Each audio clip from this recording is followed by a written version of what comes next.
Democratic vice presidential nominee Tim Walz has branded Donald Trump as weird and dangerous at the Democratic National Convention in Chicago. The Minnesota governor, who's become a household name, introduced himself to American voters and promised them what Kamala Harris was ready to lead the U.S. with energy, passion and joy. For more updates, TT India correspondent Jagrati Dave joins us live from Washington, D.C. Jagrati, take us through the key takeaways of the Democratic National Convention so far. Well, Shubhendu, I think last night was all about Minnesota Governor Tim Walz formally introducing himself to the nation and accepting the Democratic Party's nomination for vice president. He came on stage preceded by members of his former football team. Remember, he's a football coach, and he had chants of coach, coach, coach from the crowd. And that's really giving you a sense of the kind of persona that he is projecting, this American dad, ordinary guy who's a football coach, and his speech was very much like a speech used to rev up a team before the game, saying telling Democrats you need to leave everything on the field, and that was really the sort of the sense and the atmosphere of the convention, and they've kind of really tried to keep it as this sort of party atmosphere. I think you've seen from the roll call, you've seen from the music choices, you had a performance by Stevie Wonder, you had Oprah giving a surprise speech at the convention. All of this is sort of trying to create this joyful atmosphere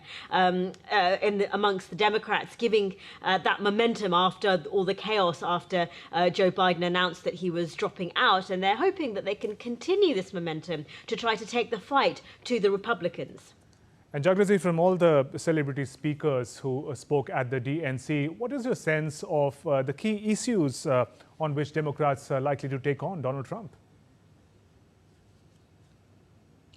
I think at the moment there's really a sense of storytelling rather than focusing perhaps on policy specifically. I think there's a lot of emphasis, it seems, on the mood, on getting these big names like Oprah, these former presidents. Bill Clinton was speaking. Remember those speeches from Barack Obama and Michelle Obama, the former First Lady. The idea is to galvanize the Democrats. And policy, I think, is coming. We're going to probably hear more from Kamala Harris in her acceptance speech for the party nomination later tonight. We're going to hear talking points on immigration, on the economy, on law and order. Remember, Kamala Harris, as a former prosecutor, is really going to be trying to make the case as to be the country's prosecutor-in-chief, that she is tough on law and order. Remember, she's talked about being this race being about a prosecutor going up against a convicted felon, alluding to those charges that Donald Trump has faced. And so I think what you're going to see as the counterpoint to